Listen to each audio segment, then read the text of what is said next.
Hello, good afternoon to everyone, and thank you for tuning in and for being with Bruegel for the next couple of hours. Today is a bit of a special moment for us. We are hosting 3 high-level digital dialogues to mark the end of the first year of our Future of Work and Inclusive Growth project, a project that Bruegel has launched at the end of 2020 with the kind support of the Mastercard Center for Inclusive Growth. Now, the goal of the project has been to create a new platform, a one-stop shop where researchers, stakeholders, and policymakers could meet, pose questions, propose and discuss solutions to the issues that are at interplay between technology and labor markets. And we are really happy that this is now going at full speed. I invite all of you to go and check on the Bruegel website to find out what we have been doing, and much more will come in the next year. To be honest, we were really hoping to be able to host this conference in person. The latest development with the COVID-19 crisis didn't allow us to do so, but we trust the program of today is exciting enough to keep you glued to the screens despite the Zoom fatigue we all suffer from by now. So we are now about to start the first high-level dialogue, where we will take a global perspective on what we should expect in a post-pandemic world. We will then have a fireside chat with the European Commissioner for Labour, Nicola Schmid, ahead of a very important initiative that the Commission will take tomorrow on platform work. Please note that the schedule has slightly changed. We have anticipated it from 4:30 to 4 because of an emergency that the Commission had to deal with. And so please, be sure to tune at 4 p.m. We will have to end this panel slightly earlier than anticipated. And finally, after the fireside chat with the Commission, we will have a deep dive on the role of artificial intelligence in labor markets. Now, before jumping to introduce the first dialogue, let me make 2 important remarks. First, an important housekeeping reminder. We really count on your active participation. Even if we don't see each other, there are many of us connected. And throughout the whole day, you will be able to ask questions and interact with the participants and with the Commissioner using Slido. So please feel free to use the code FOV, Future of Work. And Laura and myself will do our best to bring your questions to the speakers. The second point I wanted to make, please allow me to take this occasion to also say a big thank you to the whole Bruegel team here, who worked so hard to set up the conference on premise, but then had to accept that this had to be postponed, unfortunately, because of the crisis. So many thanks in particular to Katia, Matilda, and Alma, who really put a lot of energy in this. Now, that being said, let us dive into the substance with our first high-level dialogue. We optimistically titled it the post-pandemic future of work. We are not there yet, but we will be there sooner or later, I'm sure. And the idea of this panel is to discuss not so much the direct impact of the pandemic, but most of all, in what sense the pandemic has exacerbated certain trends and issues that were already present before 2020. And what can we learn from the pandemic in order to improve policymaking regarding technology and labor markets? Simple example would be platform work, which during the pandemic came across as very problematic from the perspective of protecting workers' well-being. But it's not just about platform work, of course. The issue is much more general, and it concerns technology and how it affects the work quality.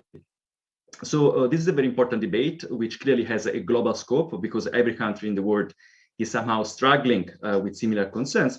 And that explains why this panel has a very strong international vocation. So with us today, we have Tilman Take from McKinsey, who most notably has recently co-authored a nice report on the future of work in Europe. We also have Janine Berg, who is a senior economist at the International Labour Office. Janine has worked a lot on digital labor platforms and algorithmic management, and is also a member of Bruegel's Future of Work Excellence Network. We have Leah Rupanner, who is associate professor from the University of Melbourne. She has done a lot of work on technology and gender discrimination, and she was super kind to accept our invitation despite the crazy timing for her. It's now midnight in Melbourne, so I mean, really congratulations. And finally, we have Stein Broke, who is senior economist at the OECD and is currently leading an important project on the impact of artificial intelligence on labor markets. All right, so much for the introductions. We will have now a first round to get insights by each speaker, and then we will move on the discussion. Once again, remember to use Slido, code FOW, F-O-W, to introduce your questions. So let's start with Tilman. Tilman, thank you so much for joining us today. Can you please give us some ideas of the context? How did labor markets look before the pandemic? What happened then? And what role is played by technology? More than happy, Mario. Thanks for the introduction. Actually, I'll start with one of the big advantages of online conferences as opposed to physical conferences. You can hide behind slides, which you can't if you're on stage. Let me quickly share my slides. Okay. Yeah, so as you said, Mario, what I would like to start talking about are the longer term trends that we've seen in the future of work. And then, of course, also the changes that we expect related to the current pandemic. What I'll do is summarize in the beginning and then go into each of the individual points, just displaying some facts to back them up. So in summary, we believe that the transformation of our labor markets is likely to accelerate as a consequence of the current pandemic. That's point number one. Point number two is that luckily this is unlikely to lead to higher structural unemployment in the mid to long term. Point number three is that we believe reskilling will become more challenging as the overlap of the additional jobs gained and the additional jobs lost due to the pandemic is low, the skill overlap here. And the fourth point is, and potentially the most important one in terms of the changes related to the current pandemic, is that the growing acceptance of remote and hybrid working offers a unique opportunity to address the geographic imbalance of the future of work here in Europe and elsewhere. So what I'd like to do is go over each of the 4 points, just providing some facts. Let's start with the acceleration of the transformation of our labor markets. Before the pandemic, what we estimated is that 40% of all tasks that can be performed by humans could have been replaced by existing technology. This includes, by the way, also giving a presentation in proper English and without the need to go to the loo 2 minutes before it starts. What we estimated was that before COVID in Europe, roughly 1 in 5 jobs, which are around 50 million jobs, were likely to disappear over this decade, so the 2020s, due to technology. Our estimates are now that due to the persisting effects of the pandemic on labor markets, this number is likely to increase by 10 to 20%. So what we expect is more than 60 million jobs might disappear in the 2020s. So why do we expect the transformation of the labor markets to accelerate, so this increase by 10 to 20%? Before the pandemic, when talking about the future of work, we talked mostly about new technologies and growing trade links impacting labor markets. But COVID has elevated another aspect of work, which is the physical nature of it. So the trends that we see sticky coming out of the pandemic are trends that relate to the need to limit physical contact during the pandemic. And we're most importantly talking about 3 trends. One is an increase in remote working and reduction in business travel. The second one is an accelerated penetration of e-commerce. And the third one is an overall acceleration of the adaptation of automation technologies, which is also what we have seen during the great financial crisis. So out of these 3 trends that we expect to stick to some extent, what are the implications? As I said, despite the acceleration, what we don't expect is that there will be a structural increase in unemployment in the longer term. And let me show some facts to back that up. What you see on this slide is the development of the employment share over the past 20 years in 22 countries, OECD countries before the pandemic.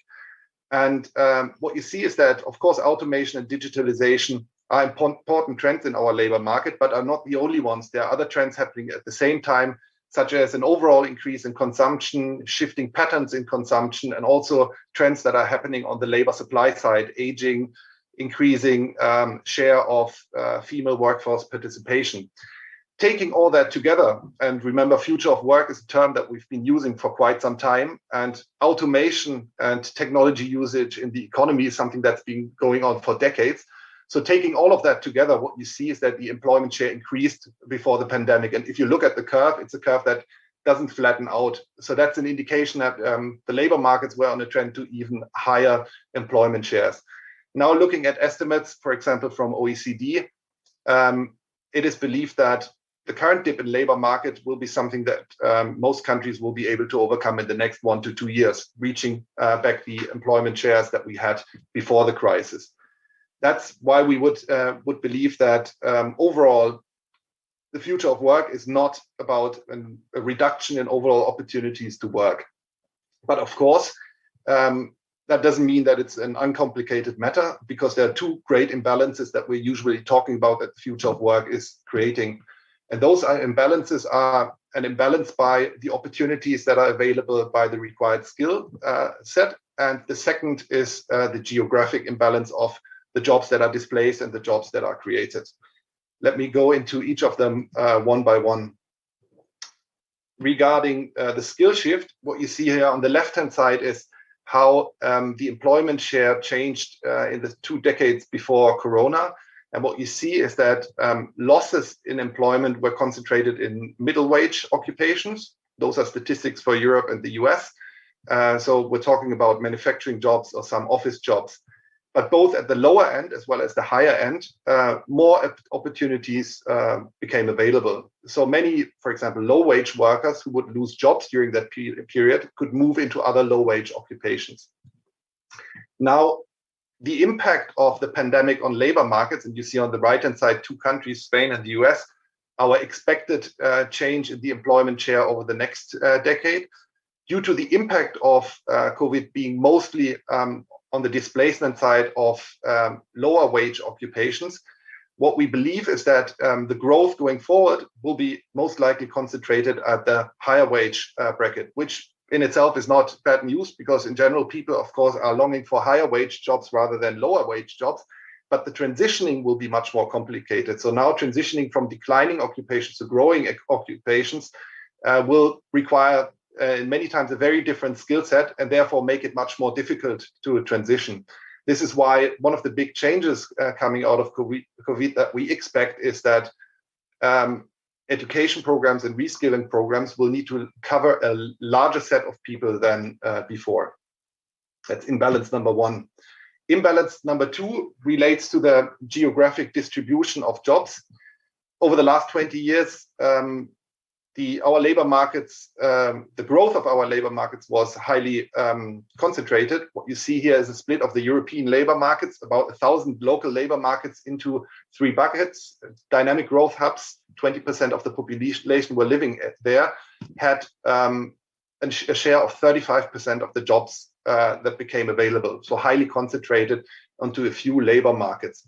Now, our expectation that we had for the 2020s before Corona happened was that this share would even increase to something like 50% over the existing decade. And that's a direct consequence of automation and digitalization. The business models attached to it are more concentrated geographically than the physical, let's say, e-commerce more concentrated in the jobs that it creates than physical retail.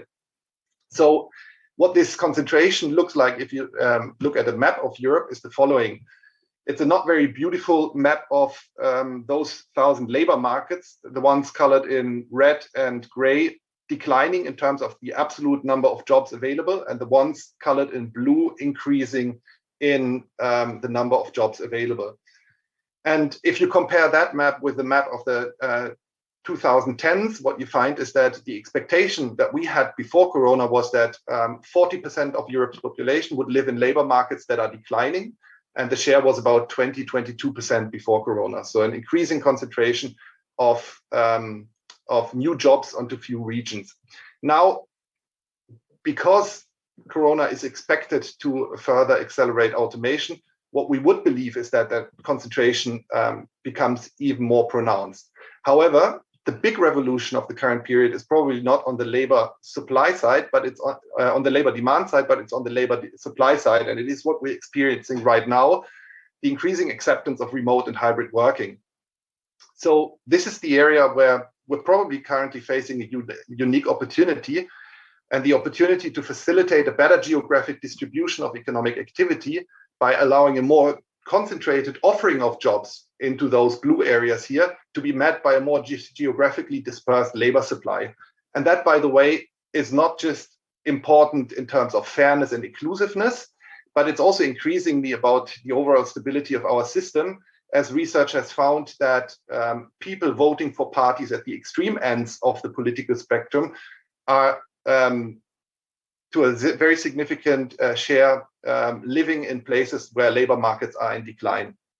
So whether geographic concentration will further intensify, or whether jobs will be distributed more evenly thanks to remote working, depends on the decisions taken by the public sector and the private sector. So we don't have any projection at this point how the geographic distribution will change. So let me maybe conclude what I said in just one sentence. The changes to the future of work over the coming years are also about a choice, and that choice is whether or not we want to invest in a larger set of people and places. Great, thank you very much. Also for staying in time, and lots of interesting remarks. We can go deeper a little bit later. So now, Janine, in fact, maybe it's a nice connection here, because I mean, I think one of the key points of Tillman was to say, well, I mean, we don't expect really structural changes or negative changes in the quantity of employment which is available, but what about the quality, really? I mean, like, what are the issues that are out there and that are somehow prompted by the use of technology in labor markets?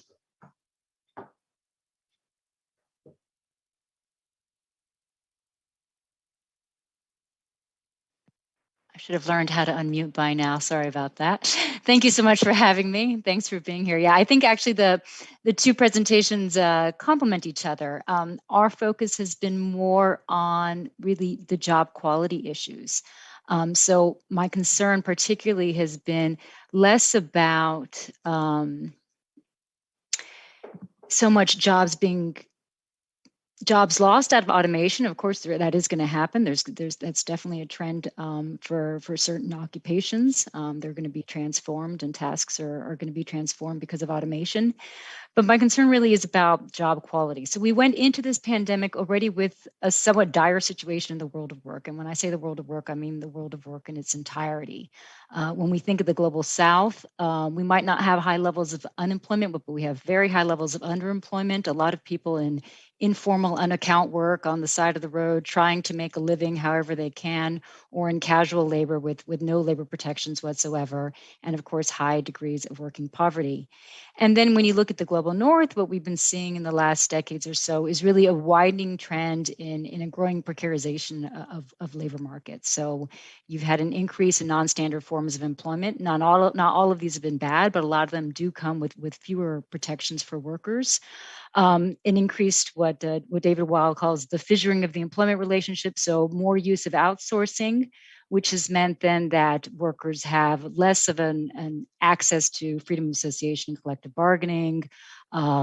Usually people who are in non-standard employment relationships or in outsourced jobs, less likely to be a part of the trade union, less likely to have access to training, less likely to have Social Security coverage or as comprehensive Social Security coverage, and greater occupational safety and health risks. So we go into a COVID-19 crisis already with the world of work not in the best situation, and then we've had the worst economic and labor market crisis in our times, and this has been detrimental for the world of work, particularly in the global South, in those countries that do not have the fiscal means to support workers who were furloughed, or to support businesses so that they could continue operating. So I think there's going to be a tremendous lag when this pandemic does end, in really reviving, especially the economies and the labor markets in the global South. So luckily in the global North, the financial situation is a little bit better, but still not so great. We've had at least a lot of governments that have been able to have packages to support workers and packages to support businesses, really giving a lifeline to workers. But of course, there's been this acceleration in trends that Tillman talked about. So let me just start off with some numbers. We were actually doing a report on home-based work actually before the pandemic started, and then we finished it during the pandemic. And these were numbers that we were able. This is based on 110 labor force surveys from across the world, and then imputing it to countries of different levels of economic development. So you see in the rich countries, high income countries, 41 million people worked from home prior to the pandemic. When the pandemic hit, there was a fourfold increase. So it jumped to almost 160 million, which is a huge increase in working from home. In middle income countries, upper middle income countries, also a really significant increase, again, jumped to 231. You see in the lower middle income countries, first of all, there was a lot of people working from home, and a lot of these people doing industrial homework, embroidery, assembly, their own businesses that they work out of their home. So you see right there the somewhat dire situation, because most of these people are not kind of high-end teleworkers. And then of course an increase also in some of these countries, in some of the lower income countries, and teleworking. So what does this tell us? I mean, on the one hand, there's the implications of working from home, which are not necessarily all negative. I mean, I think there can be a lot of benefits for people working from home. There's a lot of environmental benefits in terms of flexibility. But in terms of our topic now and the pandemic, it has implications as far as who was hit by the crisis, because those people, the people who were able to shift to working from home, people like ourselves who were already in higher skilled occupations, we were able to keep our jobs, we were able to keep working in a safe environment. And that wasn't the case for most people in the world. So that's one issue. But then you have the consequences of what does this mean in terms of the way businesses are going to operate in the future. And this is something that I've been, myself and some colleagues have been, giving some thought to in our work. Prior to the pandemic, we had been doing a lot of work on digital labor platforms. Some of it focused on the geographically the local based platforms, such as in the delivery riders and the taxi drivers and so forth. But a lot of it really focused on on crowdsourcing platforms. So the ability now through online platforms, whether they be freelancing platforms or microtask platforms, or there's a whole slew of them now, of firms to outsource work directly to a worker located anywhere in the world. And this is a real change in the way outsourcing is taking place. So on the picture on the left, this is kind of your traditional outsourcing call center. This would have been, let's say, a lead firm in the global North who needs to either have some back office work or call center work. And so they either have a satellite firm in a middle income country or lower middle income country that they directly through their satellite firms hire these workers. These workers have an employment relationship. They're not going to be earning as much as that worker would have been earning in the United States or Europe, but it's a relatively good job with a formal labor contract and all the benefits that comes with. With the digital labor platforms, now firms can actually skip that step and they can outsource directly to an individual. So this is actually somebody that we interviewed for a report we had done on digital labor platforms. And what this means is that that worker is no longer in an employment relationship, because the nature of these digital labor platforms is that the workers are hired as independent contractors. And while there might be discussions in particular countries about maybe questioning this status of the employment relationship and perhaps even assigning employee status, has been the case in the discussions in Europe, for example, with delivery riders and with Uber drivers and so forth, is much more difficult to do when this relationship extends across borders. When it extends across borders, making sure that this person, if they really are in an employment relationship, getting that person to have the rights and benefits that would be associated with the employment relationship is much more difficult. And of course, other issues such as joining a trade union or having access to collective bargaining, much more difficult. So here, just to give you an example, this is an Australian company that hires what they call virtual assistants for Australian businesses, mainly located in the Philippines, other parts of the world. The workers are hired as independent contractors, but they work set working hours, 20 or 40 hours a week, with particular breaks. They have to download software that records that they've been working so that they can get paid. And so, very controlled in their day-to-day activities and the work that they're doing for the business that hired them.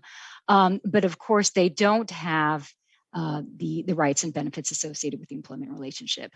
So one of my concerns is that right now with the working from home, although it does have a lot of benefits for many workers, there may be a point where when that worker retires or if that worker leaves, that business then says to themselves, well, why will I hire my next person with an employment contract? Why don't I just hire a freelancer? And while freelancers may be freelancers, many freelancers might be actually bogus self-employment. So there is a real risk that already with the deterioration or a fissuring of the employment relationship that we saw before the pandemic, that this is going to be further accelerated with this great shift to working from home that we've seen with the pandemic. And of course, there's other issues related to technology and all of and how it's been being used in the world of work. We know about how technology is being used for recruitment. Some of the software that's being used to screen CVs and even to conduct initial interviews with potential job candidates, where sometimes they use maybe some questionable science as far as reading people's facial expressions to try to do some sort of ranking of them as potential candidates. A lot of this is very questionable and really does require some sort of regulatory oversight to make sure that there isn't discrimination. There's concerns, of course, about assignment and scheduling when algorithms are the ones that are making these decisions and workers don't have a manager that they can talk to discuss their schedule. The monitoring and the supervision that we see because of technology, and then of course concerns over dismissal. And this has been an important point in the debates about the platform economy with delivery riders and with Uber and other transport network companies. These drivers, if they have ratings that are below a certain threshold, if they're dismissed, and then they don't have any access to recourse to having their contract reinstated. So these are some of the concerns that we all know about, but that require really policymakers that are proactive in how to deal with this.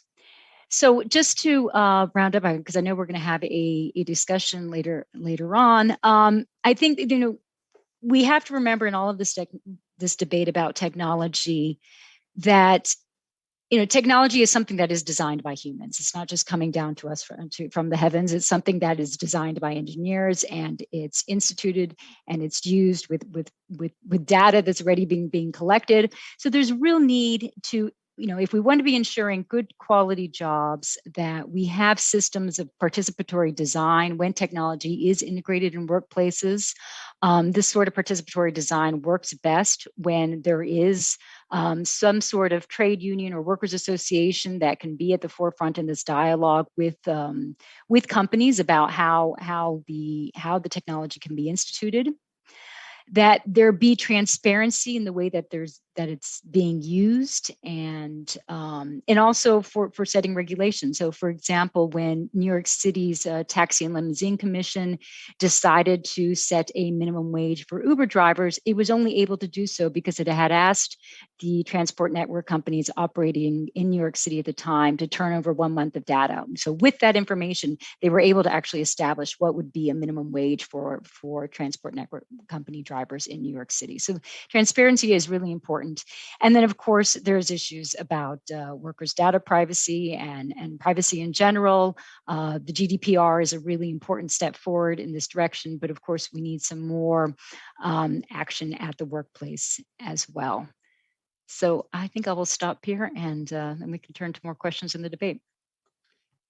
Yeah, great. Thanks so much, Jen. I mean, lots of very, very important insights, particularly the last one on participatory design. I think it's very promising. So you stress the fact that somehow the pandemic has exacerbated a bit the redistributional effects of technology. In particular, I mean, you underlined the telework perspective, but also artificial intelligence.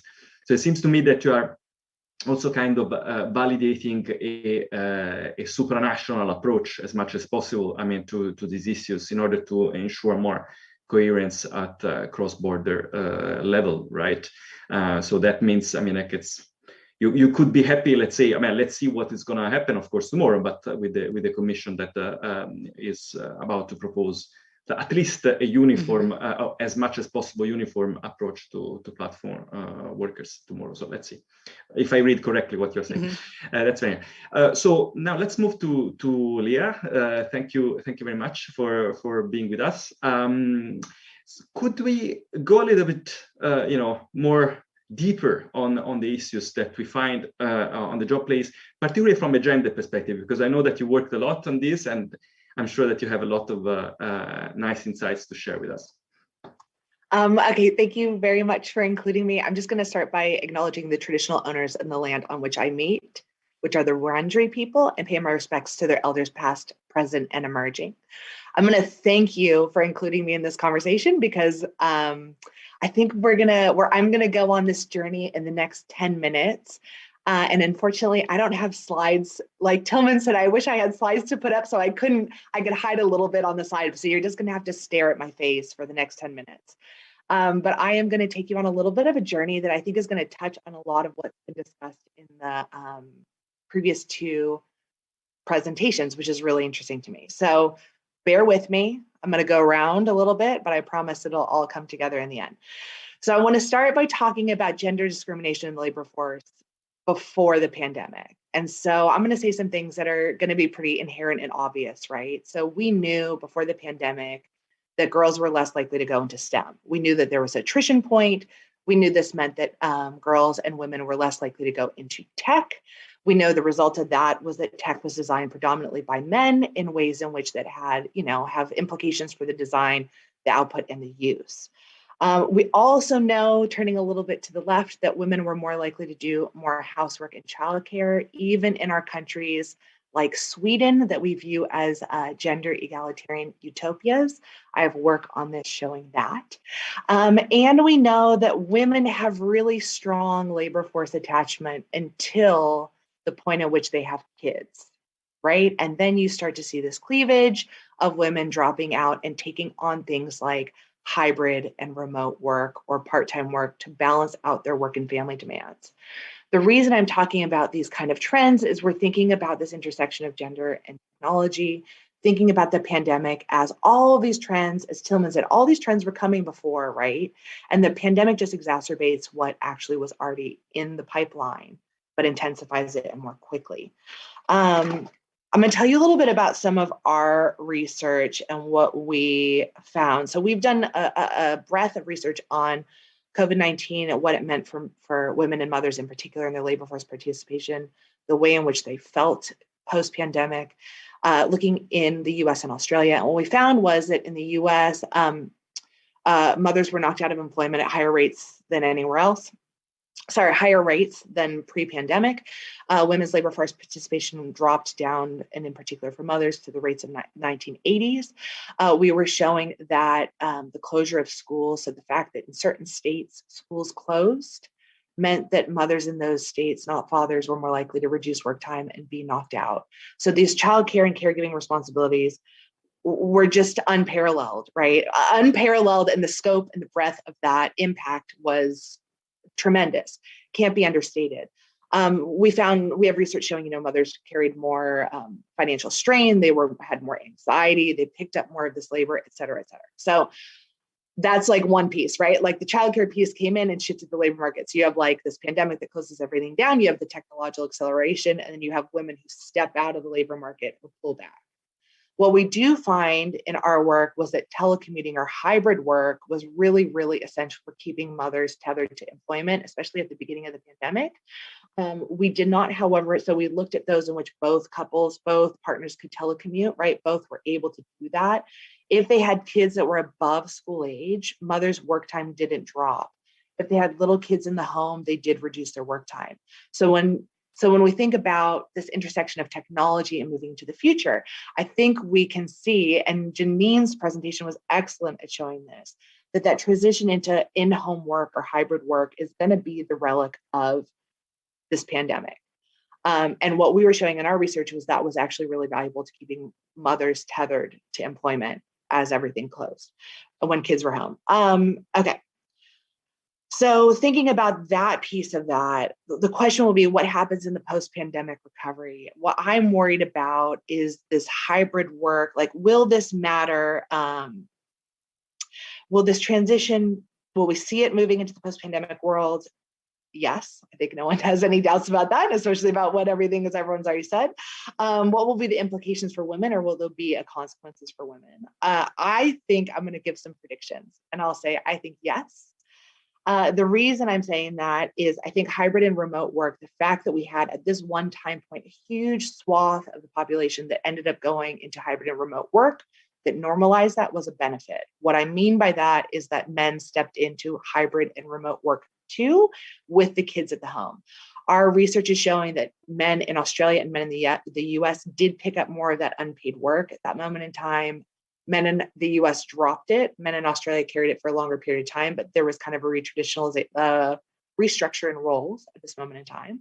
What worries me is as we reopen our economy, if only women remain in the part-time remote work and men step back into work in a face-to-face capacity or in ways that are distinct from how women are using remote work. That's one concern. And that is, I think, a concern that is not mine alone, but has been shared across, right? What does it mean when we open up and we create new ways of working? What does it mean when Tillman says like, hey, we're gonna have these really high growth areas? Who's gonna step into that work? Does it mean that you have to relocate? Does it mean you're working remotely? Does it mean that women are stepping into those roles and they have kids at home or not? Question mark. And so that is gonna be kind of an open question. How does that work? One of the things that I think is concerning is when Janine talked a little bit about the surveillance economy, like what happens as you open to remote work and organizations are interested in making sure their workers are working when they are working remotely. If we are still doing this type of surveillance work around time-based metrics, e.g. time working equals productivity, how many keystrokes do you have? How many hours are you on your computer? That's how I'm determining whether you're a good worker and you're a productive hybrid worker. My worry would be caregivers, and I'm not talking about parents here, and I'm not talking about women. I'm talking about caregivers more broadly, because there will be a need or a demand for caregiving at both ends of the life course, right? Caregiving to kids, caregiving to parents, caregiving to partners, and caregiving to aging populations, because that's the other thing that's about to come, right? An aging population and increased care demands. If this will disadvantage caregivers. The reason I say that is that we know that caregivers actually use hybrid and remote work to balance out competing demands. We also know that mothers are more productive. They are more productive. They produce, they're more productive. Yeah, I'm just going to state that. I won't try to say anymore. They're more productive. So if you have a time base, whereas they may spend less time at work, they produce at equal levels. So if you're still surveilling using algorithms around time-based metrics rather than other measures of productivity, which are more difficult to quantify in an algorithm, that's going to be problematic. And you're going to see that caregivers are going to be disadvantaged, my prediction. Now I'm going to swing into a slightly different direction. Bear with me. The other thing from our research that is a little bit troubling looking to the future is we've been looking at gender bias in hiring algorithms. So if we think about what's coming through the news about a great reshuffle, a great resignation, a great movement of talent, and if people are using these automated systems to make decisions about who to hire and who not to hire, we've done research showing that these are gender biased, right? Like there's bias inherently built into these hiring algorithms. We've tried to unpack this. We've tried to identify where the bias is inserted. And unfortunately, the answer is everywhere. We brought together a human panel of experts. We asked them to identify what they want in real life CVs. We built out an algorithm because one of the challenges is how do you build out an algorithm that mimics something like Monster or mimics something like Seek when those are black boxes, right? We don't know how they build them out. So we used an unboxed algorithm with a team of computer sciences and tried to understand when does gender bias get introduced into this. And what we found was, even though people, this will maybe shock no one, humans are very good at stating their intentions, which are often noble and unbiased, but the actions are different. So we found, as our recruitment panel said, hey, we really want experience, we really want qualifications, we really want X, Y, or Z, seems things that were totally reasonable. When we built out the algorithm to match what the human panel was saying to us, and then rank our CVs using, text analysis against their rankings, when there were jobs that were more men dominated, they mismatched. What the humans said they wanted and what they actually ranked highly were in misalignment. We've then taken this work a little bit further and tested this out on the big algorithms, right? The Seeks, the Monsters of the world. And we are finding the same pattern, that there are multiple points of inequality and multiple points of discrimination. So from reading our CVs into the algorithms, getting different outputs, from the recruiters who pick up the CVs, right? So you think of this as being a neutral process, takes out the human panel decision-making. We're finding that the recruiters are much more likely to contact our men candidates than our women candidates. And so this is a problem that's going to touch all dimensions. And as we already know, right, the data that's being used to analyze this is biased because society is unequal. I'm talking about gender, but you can imagine this across race, et cetera, et cetera. So as we move towards these kind of more automated things, automated decision-making, understanding the points at which gender bias in particular, or racial bias, discrimination gets embedded within the systems, and then the ways in which we understand them are kind of two ends of the coin. Okay, so I wanted to end on a hopeful note and say, what do we need to do? We all have responsibility in this. That's it. That's my end. That's my end, Mario, I promise. Everyone has responsibility in this. Individuals have responsibility to know. Organizations have responsibility to unbox their IP. I know that's controversial. And we have the human recruiting piece that has the opportunity to know in which we make decisions based on data that can be flawed. So understanding how that can be done better in an education piece, giving a shout out to Tillman too. Okay, I'm done. Mario, I promise. Thank you very much. Thank you very much. And I mean, don't be afraid, please. I mean, be controversial. I mean, this is the point. I mean, we are brainstorming here about, but I mean, I think what you made very clear is that there are things that we can learn from the pandemic, things that even worked somehow, but the transition, will have a distribution effect, as Janine also said, and probably we need to work for a framework that would prevent, this distribution effect to take place somehow. So I think for me, it's a very, very nice hook to stand in a sense that, because I really would like you to somehow talk about the policy making of this, right? I mean, what can we do? What type of solutions can we think about besides only identifying the issues? What kind of frameworks could we think about to protect workers in this post-pandemic world? Stan. Thank you, Mario.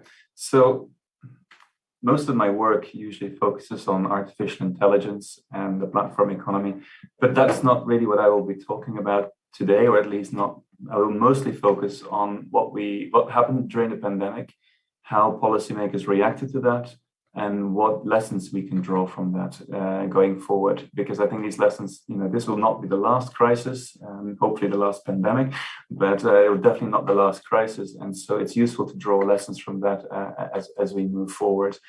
It comes as no surprise to any of us that this pandemic has had a huge impact on the labor market. If you look at OECD countries, 22 million jobs were lost between 2019 and 2020. But also what was quite spectacular is the rebound that we have seen in the economy and in the labor market. And I think we really have an unprecedented policy response to thank for that.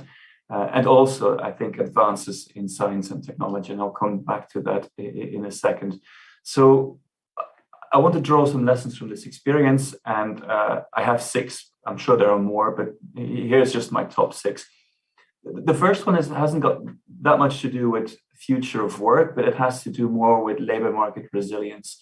And that is the experience that we've seen during the pandemic with job retention schemes. So these are schemes that are subsidized by governments, and workers can keep their jobs, their contracts with their employer, even if there's no work anymore. And now these schemes have been used before. If you look back at the Great Recession, some countries use these, but we use them far more extensively during the COVID-19 crisis. So if you look back at April 2020, about 1 in 5 jobs in OECD countries were supported by job retention schemes. That's about 60 million jobs, and that's 10 times as many as during the financial crisis.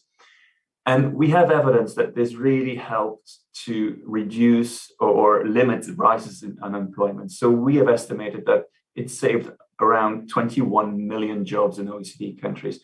But also importantly, that these schemes have not prevented job creation in the recovery, and that's also important. We've learned a lot about how we should design such schemes as well. So one thing that's come out in countries where these schemes work best is that at the very beginning of the crisis, we shouldn't worry too much about people meeting or firms meeting all the eligibility checks. It's about the speed of disbursements. Get the support out there as quickly as possible. Of course, as time goes on, then start tightening the eligibility requirements, and also make these schemes progressively more targeted, and make sure that firms understand that these are temporary schemes, because the point is not to support jobs that are unviable in the future or support firms that are unviable in the future. It's really about supporting firms who, without the crisis, would have survived, and that's what you want to support. So that's on job retention schemes. The second point, and the second lesson, is that teleworking saves jobs. And we've already mentioned this to some extent, but I want to add regulation to this and how important regulation is in this. Now, of course, we have technology to thank. I hate to think what would have happened if the COVID-19 crisis had happened 15 years ago. We wouldn't have been able to telework to the same extent as we did now. But we also know that countries where regulation was in place prior to the COVID-19 crisis already had higher levels of teleworking. So countries where you had an enforceable right to teleworking were countries where you also had higher levels of teleworking even prior to the crisis. So regulation really matters. And I know countries have done a lot of work in this area, but I also think there's a lot left to do. So even around the definition of teleworking, I don't think that's always clear in all legislations, including the distinction between regular and occasional telework. And that sometimes matters for, if an accident happens at work or things like this, that definitions matter. What about an enforceable right to teleworking? Should all workers have this right? And when they have this right, do they need a valid reason to telework? There's also a lot of talk at the moment about the right to switch off, because with telework, as we've all experienced, I'm sure, we have this increased work-life blurring, and there's a lot of talk about the right to switch off at the moment. I think Janine and also Leah have already touched upon this, but this kind of monitoring and surveillance, with cameras coming into our living rooms during COVID-19, increased monitoring, data collection. Do we need additional regulation around this? What about health and safety laws, which are not always up to date with the new kind of ways of working?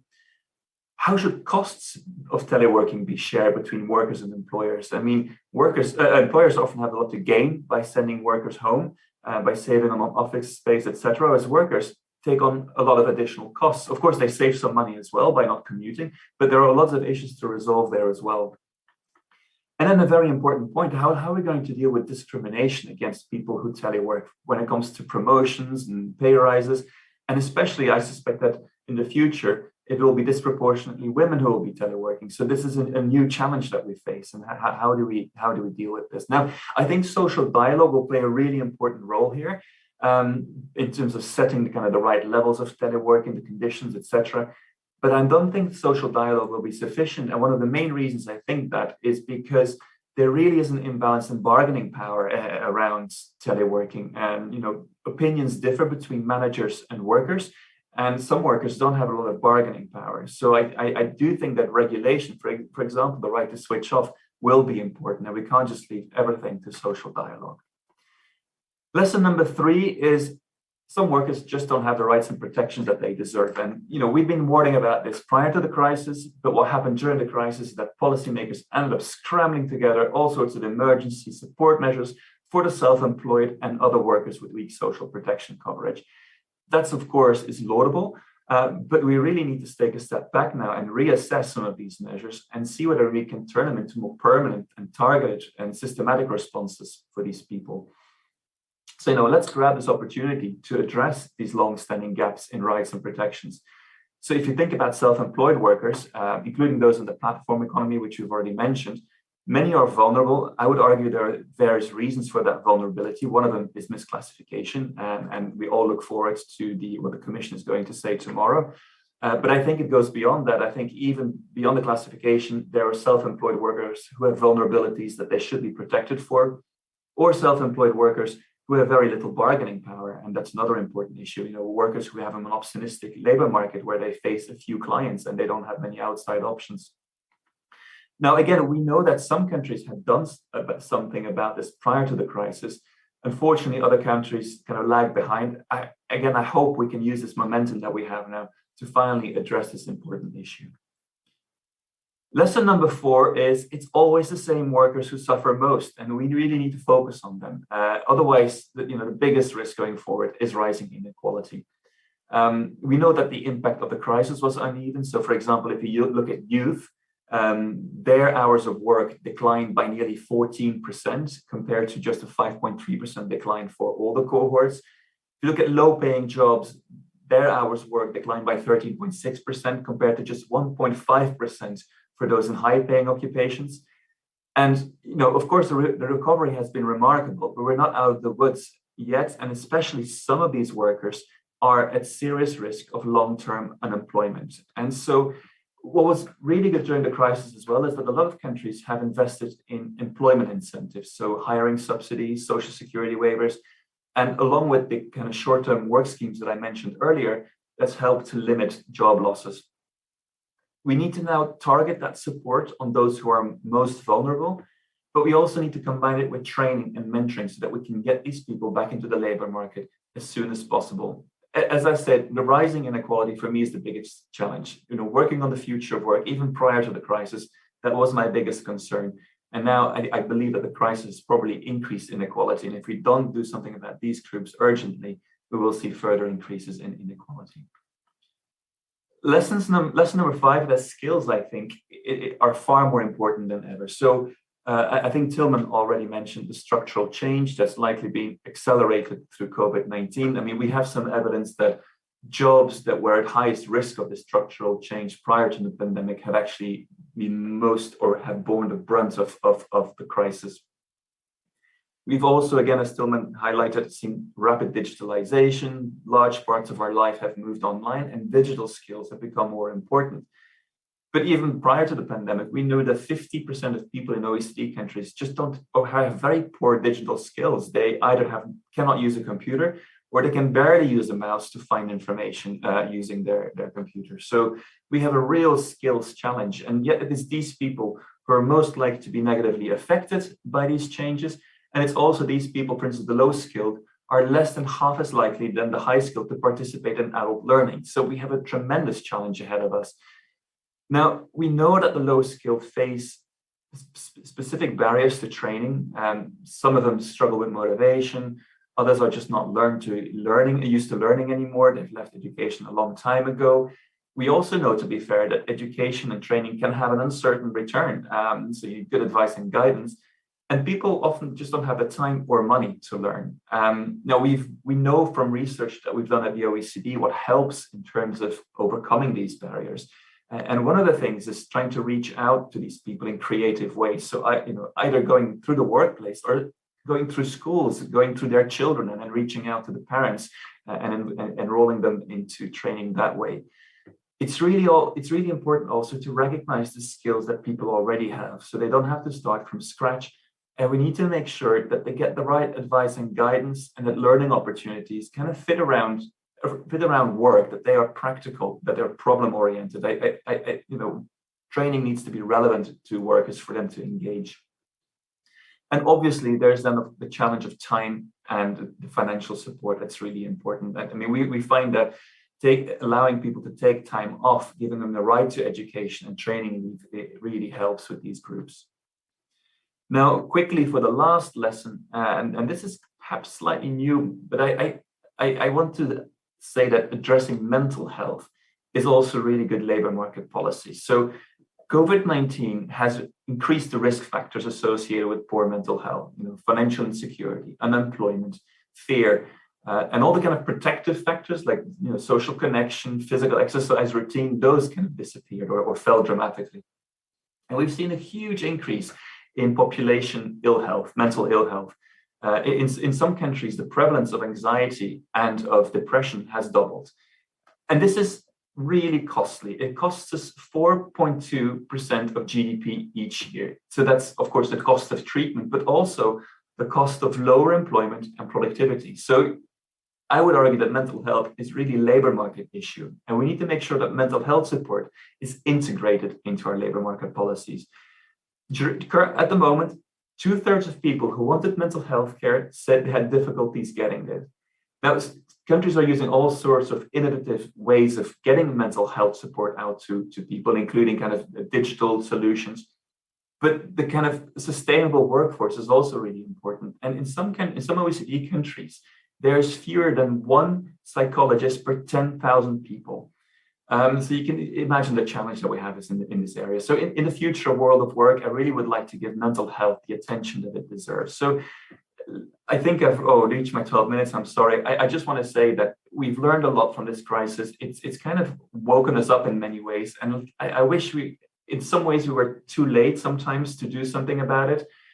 But let's now use this crisis and the lessons we've learned to rebuild our labor markets in a better way going forward. So thank you for that. I'm sorry about going over with a minute. Yeah, I couldn't dare really to stop you because it was so so enlightening, really. I mean, to hear your points. I mean, they were extremely relevant. I think all of them very important. So the summary would be: there is a momentum. Let's use it, right? Let's not forget what we learned. I mean, things worked. Why don't we just change structurally labor markets? And I appreciate very much also your last point on labor health, which I also think that is a little bit outside the radar somehow. For example, when we think about the use of technology on the workplace, we tend to associate it with increasing productivity, but why not, improving safety? I mean, like which is also physical safety, which is also important together with the psychological. Now, I mean, I don't want to take too much of the floor. I mean, like we have about 17 minutes, so I will pick up a couple of questions from Slido. I will also allow you to react a bit to what each other has said, because I'm sure that you have things to say.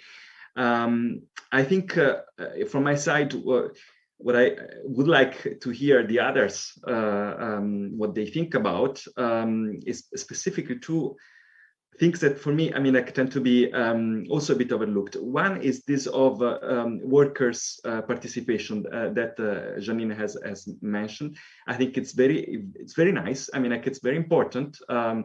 I think this is something, for example, the European Commission somehow have overlooked a bit in, for example, in the Artificial Intelligence Act. Is something that could indeed be fostered by with more support from policymaking, but I haven't seen it. And so, I mean, I wonder, what do you think, and how do you think what would be the role of the public, let's say, to support that? I think it's very important. And the other is about the skills that Stan just mentioned, and how you really can we address this problem that he really described very well about the demand, the uptake of the opportunities, because we focus again from a policy perspective, we tend to focus a lot on the supply of opportunities. I mean, we want to offer millions of different training programs, but then we see that those who are most in need don't take it. So what are the solutions out there? I mean, from my perspective, I think these are very interesting points of reflections. I would like to hear what you think. And then from Slido, one very voted question is, which technologies are more likely to affect the future of work and inclusive growth? What are the most vulnerable populations? That is the question. So it's really about which technologies you think that are more somehow dangerous from a distributional point of view. Second line is, clearly there are many risks to digitalization of work. What opportunities do you see for technologies to improve labor markets and the quality of work? So how can, a little bit what I was saying before, I mean, how can you, from Mia, how can you use technology to address the issues that maybe technology contributes to generate? And then about really the distributive effect of hybrid work and whether, for example, women tend to be affected the most also because of the distribution of work at home. So lots of things, of course. It's a very broad panel, but please, I mean, let's have another round, and feel free to maybe a couple of minutes each to pick on any topic that you would like to talk about. Tilman. Yeah, thanks a lot. There's one point that I thought about when Leah and Stan were talking, which is related to the current phenomenon that we see in a lot of people resigning, the great, how do we call it, the great attrition that has been observed. Colleagues of mine did surveys among employees and employers about why the employers thought that their people would be leaving, and why the people were leaving themselves. And what they found is that there is no transparency about the motivation of people why they are leaving. And it connects to some of the points that Leah and Sten were making, that when you were asking the employers why they thought people were leaving, it was all about the better opportunities out there, the more financially rewarding opportunities out there. But when you actually listened to the employees themselves, they were talking about very different things. They were talking about being valued by the organization, feeling a sense of belonging, being valued by their managers. And to some extent, that directly connects to the future of work and an increasing usage of technology. So when people think about the increasing usage of technology, there's always a fear that technology comes, takes away work, and then people have nothing to do anymore. Whereas what you see here is almost the contrary. Technology comes, people are working with technology, and somehow the experience they have by working with technology is not as good as the experience that they were used to or that they demand, and people are leaving. And what's new about the situation right now is that a lot of people are leaving, and this concentrated, of course, at higher wage levels, but a lot of those people are leaving without a new opportunity. So they're leaving just because the experience that they have in the labor market, in a more technology-rich labor market, is no longer what they were looking for, what they signed up originally. So that to some extent is reversing some trends and some fears that people had previously. Thank you. Janine.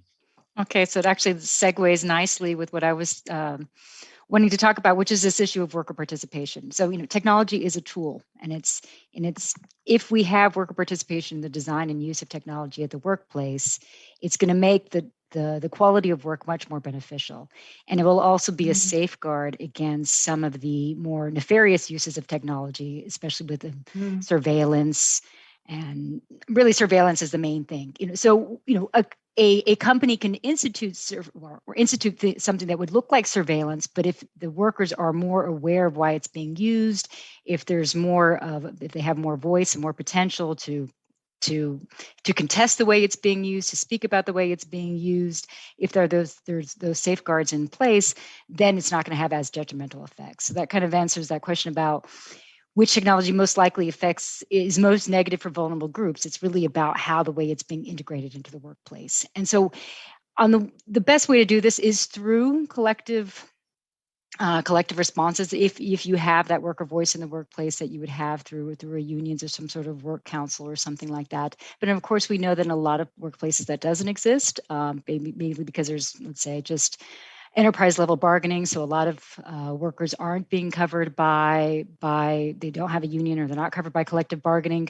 So in that case, you do need regulation. And if you can have a kind of proactive regulatory force that can institute some of these safeguards, then you're going to have a much more beneficial outcomes in the world of work. Thank you. Leah. I'm going to answer Tillman's question a little bit. We're starting to do some work on this Great Resignation question about that misalignment between workers and employees. Just a couple things to flag is that some of the findings coming through our research is showing that there was some reporting in Australia, I don't know if it made it internationally, that workers were looking for incentives, payments, right? Like increase in salaries. We're not really seeing that. Actually, what we're seeing is that they want their work, and we're calling it work-life alignment, right? They want work and life to align in ways that it isn't happening. And we're thinking about this as a little bit something different than work-life balance, right? Because that's impossible, because your work-life peaks and then your family life peaks, and these things are never balanced because they're working in ebbs and flows. We're thinking, is this beyond work-life integration, where your work and family life, or home, or I'm saying family, but work and life overlap. And some people want that. We're hearing that from our interviews and our surveys. Some people do want that, but some people don't. And so how do we think about how to get work and life to align? And the answer is that workers want very different things. Some want everything to come together, some want everything to stay apart. And how do you then build a workplace that supports that? So that's a question mark. We also had an article in the Washington Post talking about how for many women, this wasn't this wasn't a great resignation, but it was a great push, that you created impossible circumstances for them to work and have their family lives. And so they exited the labor market, which goes back to Sen's comments about like, where's the health piece within this? When you ask, now I actually will answer your question, Mario. When you asked about the technologies that I think are most problematic, like, and this is just a general statement, I think that facial recognition stuff is going to be the biggest question mark, how it's used, how it's applied, what's the data used to be building that. I know that's like a bigger kind of question, but that's where I see biggest red flags. Like the pit of my stomach feels the most concerned about that. Okay, and then I'll just ask one other question for Janine if we have time. But thinking about the global north, the global north and global south, how do you see these kind of trends playing out in particular? Yeah, I'm just curious where you see this going, in particular around the questions around inequality and inclusion and regulation, but if there's time. Janine, do you want to quickly get to this before we go to Stan? Well, that's a really broad question. Okay, then I'll let you think about it. Yeah. Okay. Let Stan go, and then I'll come back to it. Okay, great. Stan. So thanks. I want to speak a little bit to the technology question that was asked. In fact, so I mentioned that the biggest part of my work at the moment focuses on artificial intelligence, and I think that will have a very big impact on the labor market. And in fact, tomorrow we have a paper coming out which is kind of directly related to this question. We try to look at what impact our AI has had on the labor market so far, so on employment so far. And if you think about previous technologies, and this is related to what Tillman was saying earlier, previous technologies have tended to automate primarily routine jobs, but AI is capable of doing far more than traditional automating technologies. So, cognitive non-routine tasks are really at risk here. And so when we look at the occupations that are most exposed to artificial intelligence, it tends to be high-skill occupations.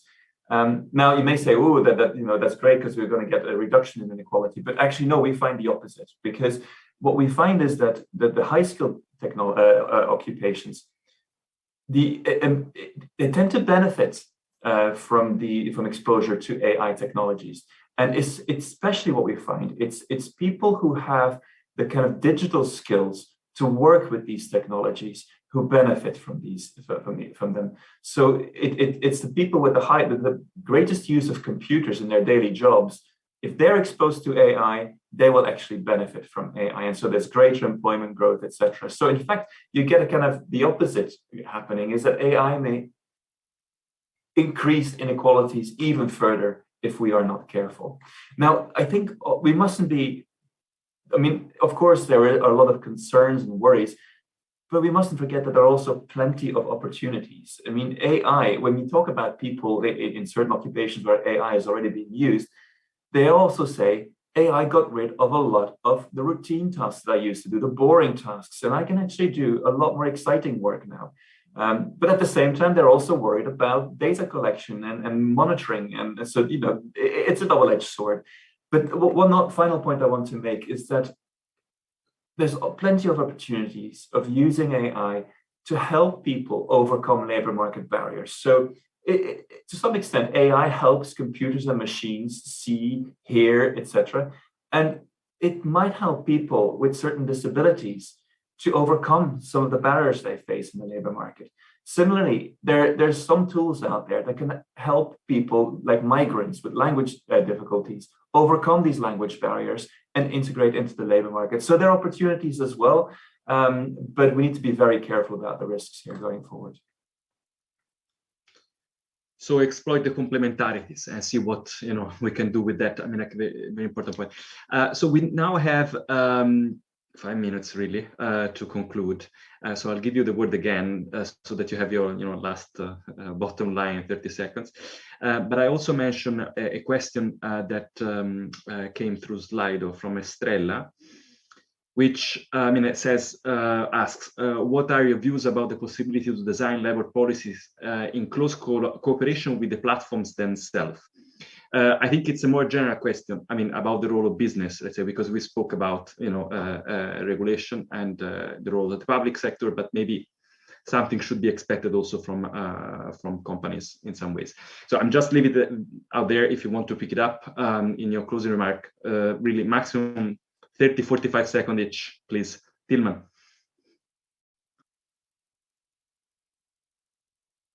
I actually would be more interested in Janine's answer to that question because she knows so much more about it. And I think she was about to answer to Leah's question. So I directly pass my 25 seconds left on to Janine. Okay, great. Thank you. Okay, great. I'll try to answer it all in 45 seconds. So just for the first issue about the platforms, platforms in all labor regulations and policies, you want to have it come out of tripartite consultation. So you definitely want to have the viewpoint of the platforms as employers in the design of any policy. Now, talking about the Global South, the situation is really tricky because on the one hand, I gave you the slides about the platforms and outsourcing. This can be a real boon for workers in the Global South. You've had a lot of workers who have been able to access nice opportunities in the Global North through these platforms. The problem is there's a tremendous oversupply of workers on all of these platforms. And so while some people have done really well, the amount of people who have been able to benefit hasn't been as much. And my concern is that you're having also, a growing digital divide as well between the skills of the workers in the Global South who don't, all of them have all the skills to do this work. And this idea too, that governments are somewhat taking a little back end of thinking, well, they could just access these jobs and everything's going to be fine. But what they need to be doing is investing in their own countries and developing their own industries, their own companies, and having their own sustainable economies. And this is why I started off talking about the debt situation. What I'm really, really worried about is actually the macro indicators. If governments don't have the money to invest in their own tech and their own green transition and their own education of their workforce, then chasing a few decent platform opportunities in the Global North isn't going to be enough. Thank you. Leah. I'm just going to say that's really interesting. In my 30 seconds, 5 seconds, I just want to say, we're talking a lot about the individual and individualized solutions, but we've touched on that institutionalized solution. And I think Janine just said it beautifully, right? We can say, get more training. We can say, reskill. We did a survey and women said they feel like they don't have enough skills and trainings for the future of work, but we have in Australia some of the most educated women in the world. So there's a disconnect between individuals and solutions and thinking about the institution. Janine, you're going to say something else. So I think that's perfect around how do you bring in other players and hold them accountable. Right. I'm going to mute. Thank you. Thank you. I've always liked the way the ILO talked about the future of work we want. And I think what it highlights is that there's nothing inevitable about the future. And so this is where social dialogue is so important. And it has to be inclusive dialogue. So yes, by all means, involve the platforms, involve the employers, but also make sure that all workers are represented. And I think the representation or the voice of some workers, that's a real big challenge going forward. But, let's focus on that, but also let's focus on the small firms. I think this, the point is really about inclusiveness of this dialogue. And together, if we talk together about the future of work, we can create, like the ILO said, this future of work that we want. All right. Thank you very much. And thank you for also being disciplined with time. And I think it was a brilliant session. I personally learned a lot. I'm sure that everyone else who connected had the same experience. So let me just, before ending this, remind to everybody that in 15 minutes at 4 o'clock, we will have this chat with the Commissioner, Nicola Schmidt. So please come back in 15 minutes. But besides that, just a big thank you from my side. We cannot have a huge clap, but I can do this. Of course, I can. And let's imagine the sound. But thank you again for being with us today, and hopefully we'll see each other next time in person. Bye bye to all of you. Thank you. Bye bye. Bye bye.